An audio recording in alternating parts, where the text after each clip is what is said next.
Major arguments about the way reading should be taught have been the source of heated debate for decades. The truth is, however, no one really knows the truth about how reading should be taught. The answer to how to teach anything always lies hidden from view, buried in the personal, biological, emotional, and sociological background of the learner. Nevertheless, an understanding of the history of teaching reading in America offers a perspective of the many approaches that have been hallmarked as the silver bullet, tried, dismissed, reinvented, and retried. The purpose of this presentation is to provide a brief history of teaching reading that must serve as the foundation for present and future endeavors, as all history must.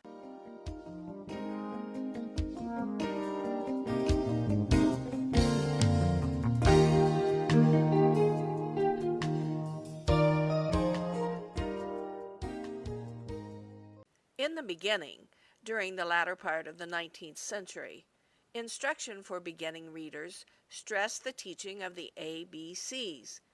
Children were taught to recite the names of the letters that made up unknown words encountered in print. It was theorized that letter naming would provide the necessary phonetic clues for arriving at the spoken word, represented by the printed word. The difficulty with this approach is obvious. Letter names do not indicate the sounds represented by the letter. Because it didn't work, the ABC method was initially abandoned, only to be revived in 1961 by Leonard Bloomfield. But let's not get ahead of our historical chronology. Following the ABC method, the focus of reading instruction shifted from letter recognition and naming to drill on the sounds that the letters represented. Rebecca Pollard introduced the synthetic method of teaching reading in 1889. This method advocated a reductionism approach, which resulted in having the reader break the word down into smaller units and matching the letters to the sounds they represented. This approach has some merit, but when it was first introduced, it consisted of articulation drills with little or no attention to fluency or focus on meaning. As a result, good readers were characterized as those who would today be called word callers, capable of sounding out individual words, but unable to read fluently with understanding. Difficulties with the synthetic method, as it was first introduced, revolved around methodologies such as teaching the letters in isolation. In other words, the drills focused on memorizing the arbitrarily assigned sounds represented by letters in isolation from actual words. Additionally, consonant sounds were introduced by adding a vowel sound to the ending. Thus, the teacher introduced the sound represented by the letter B as the sound B instead of P. Actually, this continues to be a problem in many classrooms today. The problem with the addition of a vowel sound to the articulation of a consonant sound can be illustrated, for example, by the word cat. In this early approach to teaching phonics, the student learned to articulate the three phonemic sounds in the word cat as k, a, t. When one then tried to blend the articulated sounds together, the result would tend toward an articulation of the word as ka'ata, obviously a much too distant cousin from the actual word of cat to facilitate word identification. In defiance to this synthetic method of teaching reading, the pendulum swung completely in the opposite direction, resulting in the look-say method of whole word identification. As early as 1895, George L. Farham published The Sentence Method of Teaching Reading, in which he advocated using complete sentences and stories as a starting point for teaching reading. Repeated exposures to a modeled reading by the teacher were to result in fluent reading by the student. Word identification or decoding skills were not taught. Some encouragement was given to have students recognize the word by its external shape, but no reference to phonics was integrated into this approach. Later dubbed the recitation method, its popularity waned, and it was replaced by a focus on literature as the method of teaching reading. Supported by Charles Eliot, the president of Harvard University, the focus on the classics as the source for reading instruction endured from about 1880 to 1918. The major weakness of this method was an assumption that children would have sufficient exposure to print outside of school that they would intuitively learn to decode words and learn to read. Exposure to print and to classical works was, of course, not the reality of many students in the public schools. Following the failure of the literature approach to produce readers across the socioeconomic spectrum and the cultural shifts requiring compulsory education for all, a change in reading instruction was mandated. Enter the Basal Reader. The shift that occurred was from the focus on literature and the classics to a focus on a lower level of difficulty of reading material, intended to teach reading first and provide an exposure to literature later. This approach was criticized as what today is called a dumbing down of the curriculum. In the Basel Approach, reading materials were graded for difficulty, and these materials were supplemented with workbooks to reinforce reading skills. The difficulty of this approach resulted from two sources. First, the controlled vocabulary in the stories provided little, if any, stimulation for interest in reading, and students found the reading process boring and laborious. Secondly, the workbook exercises were not integrated with the reading instruction, and teachers used the workbooks as seat work, providing little or no instruction in phonics as a cueing system for word identification. There was a complete disconnect between decoding skills and the reading of connected text, and there was no stimulation of interest or motivation to learn to read, provided by the stories in the early Basels. The disconnect and lack of motivation resulted in a revival of the whole word or sight word method of teaching reading. Misperceptions about what sight word recognition actually entailed resulted in the development of two schools of thought about teaching reading, the sight word camp and the phonics camp. The division triggered the beginning of the reading war. Until the 1950s, there was little change in the Basel readers. As a result, the number one issue became lack of motivation among potential readers for reading. That resulted in poor reading and development overall. In 1955, Rudolf Flesch published his book, Why Johnny Can't Read. Hailed as the answer to the increasing illiteracy across America, the book promoted the need for phonics instruction to improve reading success. This rather simplistic solution to a complex problem triggered a swing of the pendulum back to the teaching of phonics. The approach adopted, however, once again lacked a connection to reading for meaning. Word identification was taught through the use of lists of words categorized according to the letter sound patterns.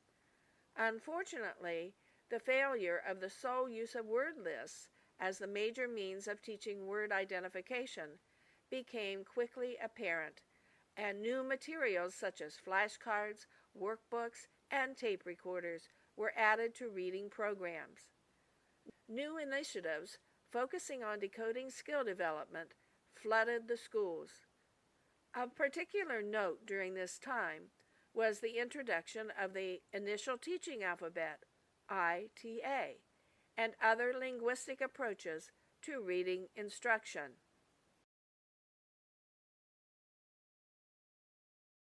Sir James Pitman developed the ITA in England, The intent of the program was to provide a more uniform sound symbol mapping for the English alphabet. Pitman's augmented Roman alphabet consisted of 44 symbols rather than the traditional 26-letter alphabet. Each of the symbols in the new alphabet represented a single English phoneme. There were no capital letters. Capitalization was accomplished by making lowercase letters bigger. The invention of a new alphabet resulted in the need for a new orthography or method of spelling English words. Additionally, the ITA resulted in the need for new reading materials written with the ITA symbols rather than the traditional letters. Since this method of teaching reading was intended for beginning reading only, it was anticipated that students would be able to transition to standard reading materials by the end of the first grade. A major issue, however, still existed: the issue of words that lie outside the typical sound code. In other words, the ITA was unable to solve the problems related to frequently used but phonetically irregular verbs such as was. After a brief period of popularity, research did not support the proposition that this method of reading instruction was more effective than that of combining traditionally printed materials and effective phonics instruction. A second approach that appeared following Fleisch's treatise on why American children weren't learning to read was the linguistic approach. Using materials published earlier by Louis Bloomfield, Clarence Barnhart, Bloomfield's colleague, developed a method of reading called Let's Read, a linguistic approach. The irony of its development following the Fleisch's recommendation for a focus on phonics is that the linguistic approach completely ignored instruction in phonics. Barnhart's materials used a word family approach, including words with regular spelling patterns, such as cat, hat, bat.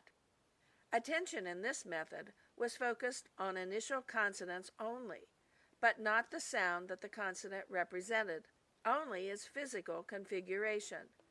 The remainder of the word was also memorized based upon its physical configuration, not upon its individual sounds.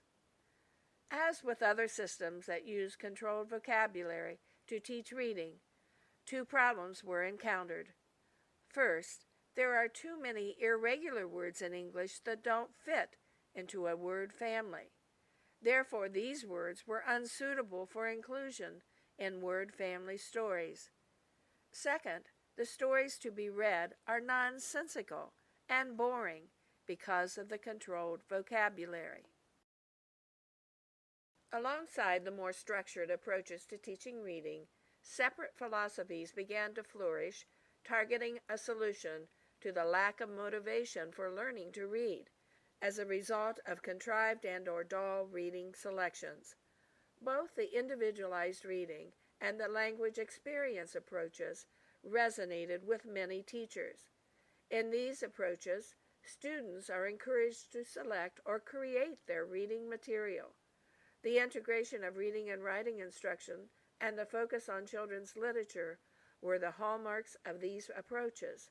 In the language experience approach, for example, children are expected to write their own reading material or to dictate material to a teacher, which is then transcribed and later used as the reading selection for the student author.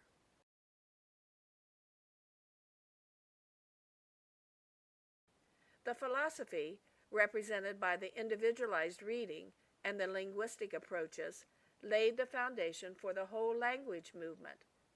Kenneth Goodman, a psychosociolinguist, is credited with launching the whole language philosophy in America. Whole language, as perceived by Goodman, is not a methodology. Rather, it is a set of philosophical beliefs asserting that instruction should be child-centered and favoring a holistic reading and writing curriculum that uses authentic literature and real books. The problem with this approach is similar to what occurred earlier at the turn of the century. There is an assumption that children will intuitively acquire an understanding of the form and structure of written text. Unfortunately, research does not validate this assumption. What have we learned from the swings of the pendulum? There is a happy middle between the opposing swings. In other words, in order to facilitate learning to read so that a reader can read to learn and enjoy the wonderful literature that awaits him, there must be an integration of direct instruction about the form and function of language into the introduction to meaningful and relevant reading experiences from the very beginning of the reading instructional process. There must be intentional instruction about how words are constructed that is embedded into the exciting study of children's literature if students are to be hooked on reading and learn to read independently. When one truly understands how language is structured and used, there is no doubt about the need for phonics as part of the reading curriculum.